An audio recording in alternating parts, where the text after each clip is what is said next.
할렐루야. 오늘은 5월 15일 금요일입니다. 오늘 사도행전 3장의 말씀을 중심으로 해서 한번 말씀 함께 나누겠습니다. 먼저 목사님이 1절부터 16절까지의 말씀만 읽도록 하겠습니다. 제9시 기도 시간에 베드로와 요한이 성전에 올라갈새 나면서 못 걷게 된 이를 사람들이 메고 오니 이는 성전에 들어가는 사람들에게 구걸하기 위하여 날마다 미문이라는 성전문에 두는 자라. 그가 베드로와 요한이 성전에 들어가려 함을 보고 구걸하거늘 베드로와 요한과 더불어 주목하여 이르되 우리를 보라 하니 그가 그들에게 무엇을 얻을까 하여 바라보거늘 베드로가 이르되 은과 금은 내게 없거니와 내게 있는 이것을 내게 주노니 나사렛 예수 그리스도의 이름으로 일어나 걸으라 하고 오른손을 잡아 일으키니 발과 발목이 곧 힘을 얻고 뛰어서서 걸으며 그들과 함께 성전으로 들어가면서 걷기도 하고 뛰기도 하며 하나님을 찬송하니 모든 백성이 그 걷는 것과 하나님을 찬송함을 보고 그가 본래 성전 미문에 앉아 구걸하던 사람인 줄 알고 그에게 일어난 일로 인하여 심히 놀랍게 여기며 놀라니라.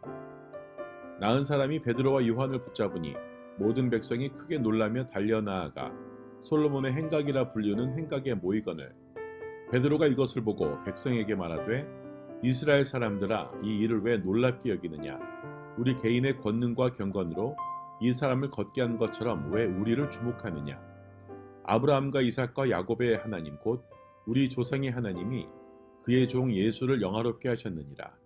너희가 그를 넘겨주고 빌라도가 놓아주기로 결의한 것을 너희가 그 앞에서 거부하였으니 너희가 거룩하고 의로운 일을 거부하고 도리어 살인한 사람을 놓아주기를 구하여 생명의 주를 죽였도다. 그러나 하나님이 죽은 자 가운데서 그를 살리셨으니 우리가 이 일의 증인이라.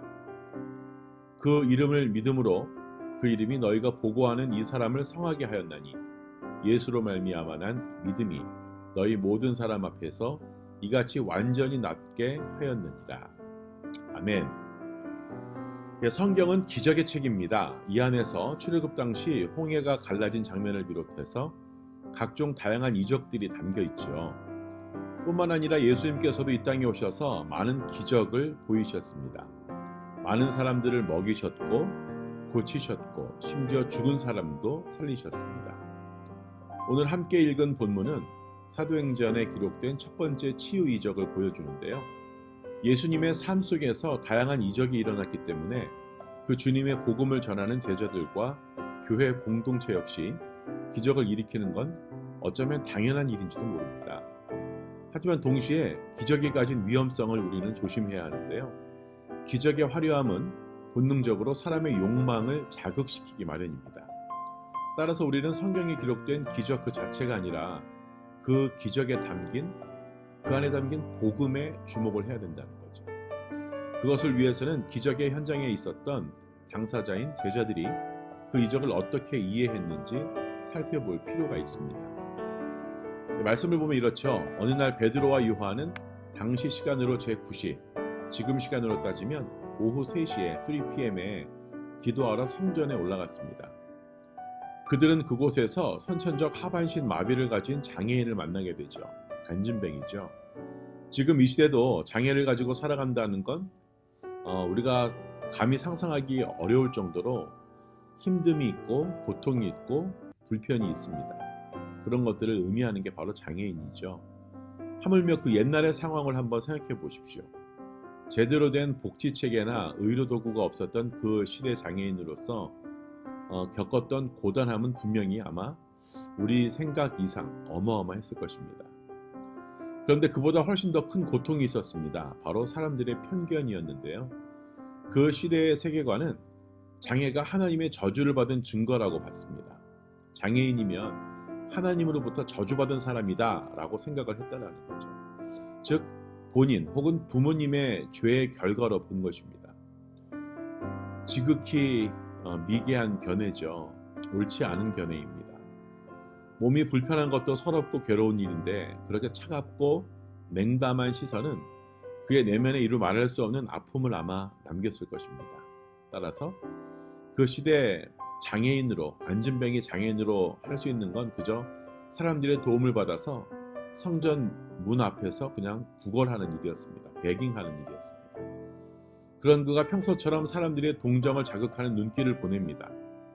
그 장애인이 바라는 건 그저 좀 더 많이 먹을 수 있게 배불리 먹을 수 있는 그 먹을거리와 좀 더 편안하게 잠을 잘 공간을 제공받기 위해서 금과 은, 곧 돈을 구하는 거였죠.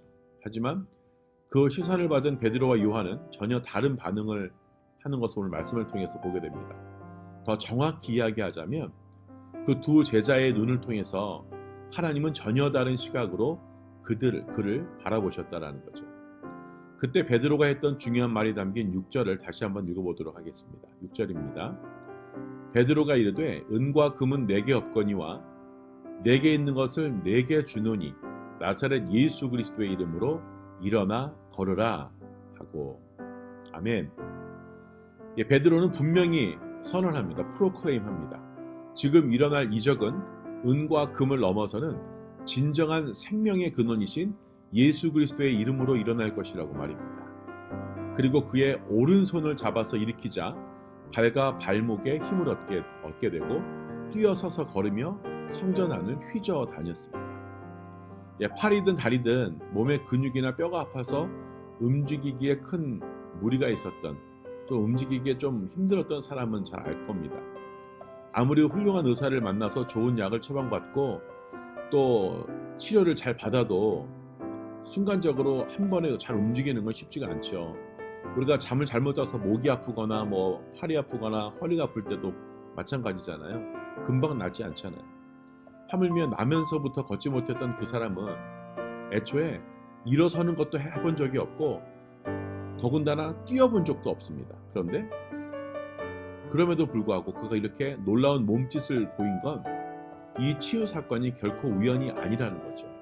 바로 하나님의 일방적인 은혜 때문이라는 거죠. 따라서 이 사건은 평소 성전을 정기적으로 왔다 갔다 하던 예루살렘 사람들에게 큰 충격을 안겨줬을 겁니다. 병고침을 받은 그 사람이 겪은 장애가 그들로서는 너무나 친숙한 일상이었기 때문이죠. 항상 그 사람이 그 자리에 앉아서 구걸했었으니까. 그런데 그 사람이 건강한 다리를 바삐 움직이면서 성전 여기저기를 왔다 갔다 하는 겁니다. 그러자 사람들이 베드로가 있는 곳으로 모여들기 시작하죠. 베드로는 그렇게 예수 그리스도의 복음을 전할 절호의 기회를 놓치지 않습니다. 어김없이 생명의 진리를 선포합니다. 그 내용이 바로 12절에서 26절까지 나오는데 오늘은 14절부터 16절까지만 읽어보도록 하겠습니다. 14절부터 16절입니다. 너희가 거룩하고 의로운 일을 거부하고 도리어 살인한 사람을 놓아주기를 구하여 생명의 주를 죽였도다. 그러나 하나님이 죽은 자 가운데서 그를 살리셨으니 우리가 이 일의 증인이라. 그 이름을 믿음으로 그 이름이 너희가 보고하는 이 사람을 성하게 하였나니 예수로 말미암아 난 믿음이 너희 모든 사람 앞에서 이같이 완전히 낫게 하였느니라. 아멘. 여러분, 베드로가 사람들에게 선포한 내용이 뭡니까? 예수님을 잘 믿으면 이 사람처럼 병이 낫는다. 이거였나요? 아니면 우리한테 잘 보이면 이렇게 신비로운 일들을 체험할 수 있고 또 이렇게 될 수 있다고 선전을 했나요? 전혀 그렇지 않습니다. 사도들은 결코 자기 자신을 내세우지 않았죠. 기적에만 눈길을 빼앗기지도 않았습니다. 베드로가 궁극적으로 전한 것은 죄 없으신 예수님께서 죽임을 당하셨지만 하나님께서 그를 살리셨다는 십자가와 부활의 복음이었죠. 병고침은 그의 생명의 주님을 증거하는 도구에 불과하다는 겁니다. 여기서 우리는 복음의 내용과 그 복음을 전하는 도구의 관계를 잘 이해해야 합니다. 생명의 진리는 아무리 세월이 지나도 변하지 않습니다. 변함이 없습니다. 또한 신앙의 본질은 절대로 타협의 대상이 될 수 없다라는 거죠. 하지만 그 복음을 전하는 수단은 얼마든지 달라질 수가 있습니다. 예를 들면 찬양도 다양한 악기와 또 장르를 통해서 드릴 수가 있죠. 그리고 전도를 위해서 또 영상을 만들기도 하고 또 전도를 위해서 어떠한 나눠주기 위한 물품을 만들기도 하죠. 그때 달라집니다. 어떨 때는 휴지, 어떨 때는 물, 어떨 때는 손톱깎이가 될 수도 있고 어떨 때는 캔디가 될 수도 있고 여러 가지로 나눠질 수 있겠죠. 문제는 화려한 도구에만 신경을 쓰다가 정작 복음을 놓치기가 쉽다는 사실입니다. 지금 교회들에게 유행하는 말이 있습니다. 어떤 말이냐면 건물이 전도한다 라는 말입니다. 말도 안 되죠. 큰 교회 건물 자체가 홍보 수단이 돼서 새로 지은 건물이 있으면 사람들이 그곳으로 간다라는 겁니다. 그런데 우스운 건 사실 또 그렇게 된다는 거죠.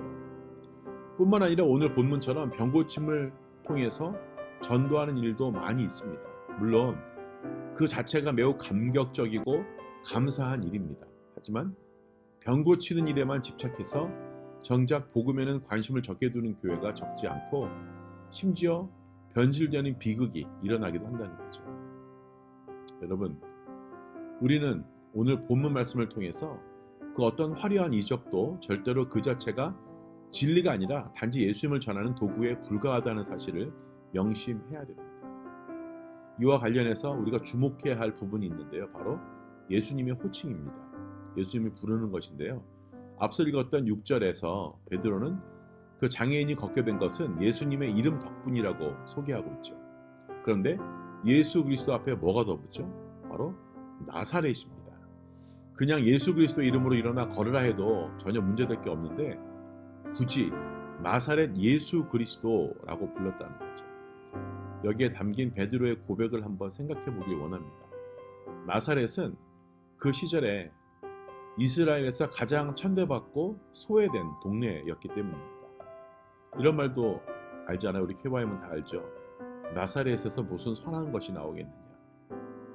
즉 병을 고치는 화려한 이적의 근원이신 예수님은 철저히 가난하고 고난받는 사람의 삶을 살아가시다가 십자가에서 죽임당하시고 다시 살아나신 분이십니다. 그것을 압축하는 호칭이 바로 나사렛 예수입니다. 베드로는 분명히 알고 믿었습니다. 예수님께서 자신을 통해서 놀라운 이적을 이루셨지만 사람들과 세상을 살리는 참된 힘은 화려한 이적이 아니라 나사렛의 초라한 일상이라는 사실입니다. 만약 이러한 복음의 본질을 무시한 채 오로지 비본질적인 그 화려한 겉모습에만 집착한다면 그것은 실상 예수님의 이름이 아닌 그 장애인이 원래 구했던 은과 금을 구하는 그런 어리석은 욕망으로 되돌아가는 것을 의미한다는 것입니다. 여러분, 복음을 전하기 위해서 여러 도구를 사용하는 건 너무나 당연하고 바람직합니다. 그 과정에서 때로는 자극적이고 눈부신 수단을 이용하기도 합니다. 그 역시 함부로 피하거나 비난할 필요는 없습니다. 다만 우리는 정작 도구에 신경 쓰느라 복음의 내용을 외면하지는 않는지 가만히 살펴볼 필요가 있다는 거죠. 지금도 마찬가지입니다. 지금 모여서 예배를 하지 못하기 때문에 우리가 인터넷으로 이렇게 또 우리가 수요일 금요일 줌으로 모이고 있고 유튜브를 통해서 방송하고 있는데 퀄리티가 좋고 안 좋고의 문제를 따지지 말자는 거죠. 그 대신에 오늘 본문 속의 사도들처럼 그 무엇보다 십자가와 부활을 살아내고 전하는 일에 좀 더 큰 관심을 가져야 된다는 거예요. 내가 하고 있는 게임이 중요해서 게임을 쓸 수가 없어서 게임을 스탑할 수가 없어서 예배를 못 드린다면 그건 문제가 있는 거죠. 바로 거기에 온 세상을 참으로 살리신 생명의 진리가 담겨있기 때문에 우리가 바로 본질로 돌아가야 된다. 본질을 잊지 않는 우리 모든 KYM이 되어지길 예수님의 이름으로 축복합니다. 함께 기도하겠습니다. 하나님, 진리의 근본 되시는 예수님, 그 진리 되신 예수님을 따라가기를 원합니다. 우리가 비본질적인 것, 그 화려함 때문에 정신이 팔리거나 또 내가 정말 좋아하는 것 때문에 하나님을 멀리하고 있지는 않은지 되돌아보기를 원합니다. 부족한 우리를 용서하시고 참 진리이신 나사렛 예수님의 이름을 우리가 구하며 그 이름을 높이며 살아가게 하여 주시옵소서. 그 이름을 의지하며 살아가게 하여 주시옵소서. 예수님께만 영광 올려드리는 그러한 삶 살아내는 우리 모두가 되어지게 하여 주시옵소서. 감사하며 살아계신 예수님 이름으로 기도합니다. 아멘.